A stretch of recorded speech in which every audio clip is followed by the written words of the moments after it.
नमस्कार, मैं हूं अंकुर और आप देख रहे हैं सत्यहिंदी.com। आइए एक नजर डालते हैं अब तक की सुर्खियों पर। यूक्रेन के सीमा रक्षकों ने कहा कि रूसी सेना राजधानी कीव के आसपास के क्षेत्र में पहुंच गई है। यूक्रेन के विभिन्न आधिकारिक स्रोतों से प्राप्त एएफपी के आंकड़ों के अनुसार सैनिकों और नागरिकों दोनों सहित कम से कम 68 लोग मारे गए हैं।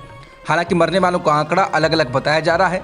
अधिकारियों द्वारा बताए गए सबसे घातक एकल हमले में यूक्रेन के काला सागर बंदरगाह शहर ओडेसा के पास एक सैन्य अड्डे पर 18 लोग मारे गए। यूक्रेन की मिलिट्री कमांड का कहना है कि पूर्वी यूक्रेन के डोनेस्क क्षेत्र में रूसी बमबारी से एक अस्पताल में 4 लोगों की मौत हो गई और 10 लोग घायल हो गए हैं। घायलों में 6 डॉक्टर भी शामिल हैं। यूक्रेन ने कहा कि रूस ने दिन की शुरुआत से अब तक 203 हमले किए हैं और लगभग पूरे क्षेत्र में लड़ाई जारी है। वहीं द गार्डियन के मुताबिक यूक्रेन के पूर्व रक्षा मंत्री का कहना है कि स्थिति बेहद तनावपूर्ण है। आज सुबह पहला झटका तब लगा जब मिसाइल हमले, रॉकेट हमले और ड्रोन हमले हुए। हमारे सशस्त्र बलों की कुछ इमारतों को नष्ट कर दिया गया। उन्होंने कहा कि रूसी सीमा तोड़कर और अपनी जमीनी सेना के साथ देश में प्रवेश करने की कोशिश कर रहे हैं।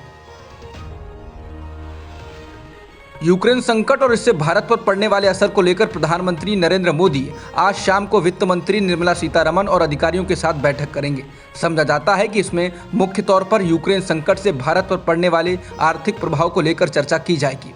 मीडिया रिपोर्टों में सूत्रों के हवाले से खबर आई है। एक सरकारी सूत्र ने समाचार एजेंसी रॉयटर्स को बताया कि रूस यूक्रेन संकट के आर्थिक प्रभाव और कच्चे तेल की बढ़ती कीमतों के प्रभाव को कम करने के तरीकों पर चर्चा की जाएगी। निर्मला सीतारमण ने भी कहा कि वो रूस यूक्रेन संघर्ष से उत्पन्न स्थिति पर चर्चा करने के लिए पीएम मोदी से मुलाकात करेंगी। ये पूछे जाने पर कि क्या रूस यूक्रेन मुद्दे पर प्रधानमंत्री के साथ बैठक होगी, उन्होंने कहा निश्चित रूप से।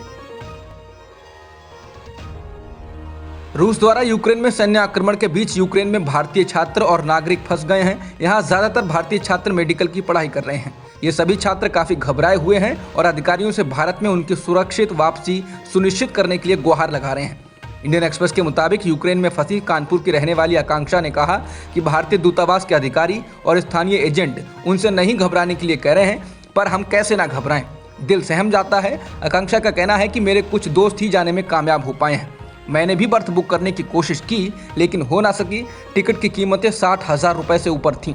ऐसे ही कई वीडियो सोशल मीडिया पर चल रहे हैं जिनमें यूक्रेन में फंसे भारतीय छात्र भारत की सरकार से गुहार लगा रहे हैं और सुरक्षित वापसी की अपील कर रहे हैं। उनका कहना है कि ऐसे समय में भी टिकट 60 से 70,000 रुपए का कर दिया गया है। भारत सरकार को कुछ करना चाहिए। रूस के द्वारा हमला करने के बाद भारत में यूक्रेन के राजदूत आइगोर पोलिखा ने इस मामले में प्रधानमंत्री नरेंद्र मोदी से दखल देने की मांग की। राजदूत ने गुरुवार को कहा कि भारत के रूस से विशेष संबंध हैं और भारत हालात को नियंत्रित करने में अहम भूमिका निभा सकता है। पोलिखा ने अपील की है कि प्रधानमंत्री मोदी रूस के राष्ट्रपति व्लादिमीर पुतिन और यूक्रेन के राष्ट्रपति वोलोदिमीर जेलेंस्की से इस संबंध में बात करें। यूक्रेन ने भारत के अलावा भी दुनिया के तमाम देशों से मदद मांगी है और संयुक्त राष्ट्र सुरक्षा परिषद की बैठक में भी रूस को रोकने की अपील की है। यूक्रेन के राजदूत ने जहां एक ओर भारत से रूस यूक्रेन संकट में आवाज उठाने की बात कही तो वहीं दूसरी ओर भारत के रुख की कड़ी आलोचना भी की। यूक्रेन के राजदूत आइगोर पोलिखा ने आज नई दिल्ली में संवाददाताओं से कहा, मैं आपके मंत्रालय की साइट पर सभी रिपोर्टों और यूक्रेन में भारतीय नागरिकों के लिए जारी हो रही एडवाइजरी को देख रहा हूं। यूक्रेन के राजदूत ने कहा कि आपके विदेश मंत्रालय की ओर से कहा गया है कि भारत घटनाक्रमों पर बारीकी से नजर रख रहा है। यूक्रेन के राजदूत ने कहा कि हम इस स्थिति से बहुत असंतुष्ट हैं। इसका क्या मतलब है बारीकी से देख रहे हैं? उन्होंने कहा कि अभी 50 लोग मारे गए हैं। जब इस मामले में सैकड़ों और हजारों लोग मारे जाएंगे तब क्या होगा? आप और अधिक बारीकी से नजर रखेंगे। उन्होंने कहा कि हम इस संकट की स्थिति में भारत सरकार के अधिक अनुकूल रवैये की उम्मीद कर रहे हैं। उन्होंने कहा ये सच्चाई का समय है, भाग्य का क्षण है, हम इंतजार कर रहे हैं, भारत की सहायता के लिए गुहार लगा रहे हैं। रूस के यूक्रेन पर हमले के बाद ब्रिटेन के प्रधानमंत्री बोरिस जॉनसन ने यूक्रेन को एक बार फिर से समर्थन देने की पेशकश की। उन्होंने कहा कि रूस के राष्ट्रपति पुतिन ने यूरोप में युद्ध छेड़ दिया है। उन्होंने कहा पुतिन ने बिना किसी उकसावे या बहाने के एक मित्र देश पर हमला किया। बोरिस जॉनसन ने कहा कि निर्दोष आबादी पर बम बरसाए जा रहे हैं। जमीन, हवा और समुद्र से व्यापक हमला जारी है। उन्होंने कहा वो यूक्रेन की आज़ादी को छीनने की अनुमति नहीं दे सकते हैं। इसके साथ ही बोरिस जॉनसन ने कहा कि उन्होंने यूक्रेन की सबसे पहले मदद की और आने वाले वक्त में और मदद करेंगे। उन्होंने कहा कि रूस का हमला पुतिन की घृणित और बर्बर कार्रवाई है जो नाकामी में समाप्त होगी। रूस ने दावा किया है कि उसने यूक्रेन के एयर डिफेंस सिस्टम को तबाह कर दिया है। मिसाइल गिरने से 7 लोग मारे गए हैं और 9 लोग घायल हुए हैं। रूस के रक्षा मंत्रालय ने कहा कि उसने यूक्रेन के सभी एयरपोर्ट और रनवे को तबाह कर दिया है। साथ ही रूस के रक्षा मंत्रालय ने दावा किया कि यूक्रेन के सैनिक अपने हथियार डालकर जा रहे हैं। रूस के सरकारी समाचार एजेंसी तास के मुताबिक रूसी रक्षा मंत्रालय ने खुफिया जानकारी के आधार पर यह कहा, हालांकि यूक्रेन की ओर से ऐसी जानकारी नहीं आई है। यूक्रेन के सशस्त्र बलों के जनरल स्टाफ ने दावा किया कि गुरुवार तड़के 5 रूसी विमानों और एक हेलीकॉप्टर को यूक्रेन ने मार गिराया है। कीव ने कहा कि रूसी विमानों को पूर्वी लुहांस्क क्षेत्र में गिराया गया है। हालांकि रूस के रक्षा मंत्रालय ने इस दावे का खंडन करते हुए कहा कि उसने यूक्रेनी ठिकानों को निष्क्रिय कर दिया और घंटों के भीतर देश की वायु रक्षा को अक्षम कर दिया था। अमेरिकी राष्ट्रपति जो बाइडेन ने कहा कि उनका देश और सहयोगी मुल्क रूस पर और कड़े प्रतिबंध लगाएंगे। यूक्रेन के राष्ट्रपति ने इस बारे में बाइडेन को फोन किया और बाइडेन ने कहा कि वो यूक्रेन के लोगों के साथ खड़े हैं। इस बीच बाइडेन ने कहा है कि कल मैं G7 के नेताओं के साथ बैठक करूंगा और अमेरिका और उसके सहयोगी रूस पर गंभीर प्रतिबंध लगाएंगे। बाइडेन ने कहा कि हम यूक्रेन और यूक्रेन के लोगों को सहायता देना जारी रखेंगे। वहीं ब्रिटेन के प्रधानमंत्री बोरिस जॉनसन ने कहा है कि ब्रिटेन और उसके सहयोगी देश इस मामले में रूस को जवाब देंगे।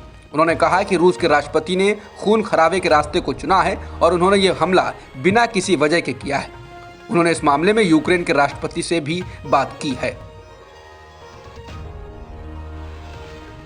नेटो के तमाम सहयोगी देशों ने यूक्रेन को अतिरिक्त सैनिक और सैन्य उपकरण भेजकर कीव के लिए समर्थन बढ़ा दिया है। इससे चौतरफा युद्ध का खतरा बढ़ गया है।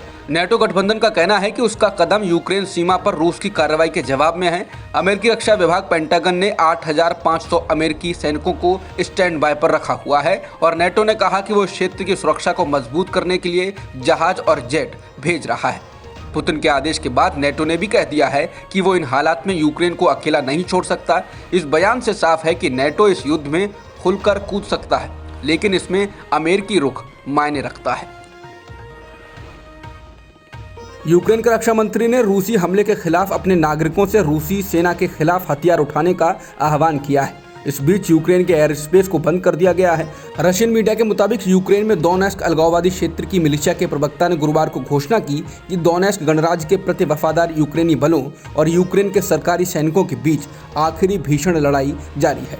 एक तरह से यूक्रेन दोनेस्क पर दोबारा कब्जे की आखिरी लड़ाई लड़ रहा है। रूस ने कहा है कि जिन यूक्रेनी सशस्त्र बलों ने अपने हथियार डाल दिए हैं उन पर हमला नहीं किया जा रहा है। इसी तरह रूसी सशस्त्र बल यूक्रेनी शहरों पर हमला नहीं कर रहे हैं।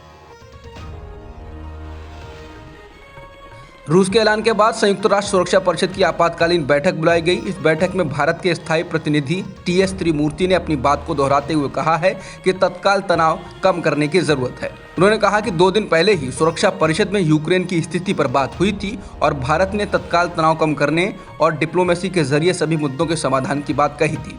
लेकिन अफसोस है कि अंतर्राष्ट्रीय समुदाय की तनाव कम करने की कोशिशों को समय देने की मांग को सुना नहीं गया। हालात खतरनाक हैं और गहरे संकट की ओर बढ़ रहे हैं। बेंगलुरु के माउंट कार्मेल PU कॉलेज में एक अमृतधारी सिख लड़की को अपनी पगड़ी उतारने के लिए कहा गया। ये मामला अब तूल पकड़ गया है और तमाम सिख संगठनों ने कॉलेज पर कार्रवाई की मांग की है। लड़की का परिवार इस मामले में कार्रवाई के लिए कानूनी राय ले रहा है। कैंपस फ्रंट ऑफ इंडिया ने इस घटना की निंदा करते हुए कर्नाटक हाईकोर्ट से दखल देने को कहा। जब स्कूल के अधिकारियों ने सिख लड़की के पिता को इस बारे में सूचित किया तो उसके परिवार ने कॉलेज को कहा कि उनकी बेटी अपनी पगड़ी नहीं उतारेगी और वो इस मुद्दे पर कानूनी राय लेंगे। शिक्षा विभाग का कहना है कि हाईकोर्ट के अंतरिम आदेश में पगड़ी की बात नहीं है। हालांकि इससे पहले माउंट कार्मेल PU कॉलेज में पढ़ने वाली लड़कियों के कुछ पेरेंट्स ने भी अपनी बेटियों को हिजाब की वजह से निशाना बनाए जाने की शिकायत की थी, लेकिन कॉलेज ने इस पर गौर नहीं किया था। लेकिन अमृतधारी सिख लड़की का मामला सामने आने के बाद अब दोनों मामले उछल रहे हैं। ये मामला अब काफ़ी संवेदनशील हो गया है और बेंगलुरु के अन्य कॉलेजों में भी फैल सकता है। अब तक इस मुद्दे ने बेंगलुरु को नहीं छुआ था। अब तक की खबरों में इतना ही। बाकी खबरों के लिए बने रहिए सत्यहिंदी.com के साथ। सत्य हिंदी का ऐप डाउनलोड करें गूगल प्ले स्टोर पर।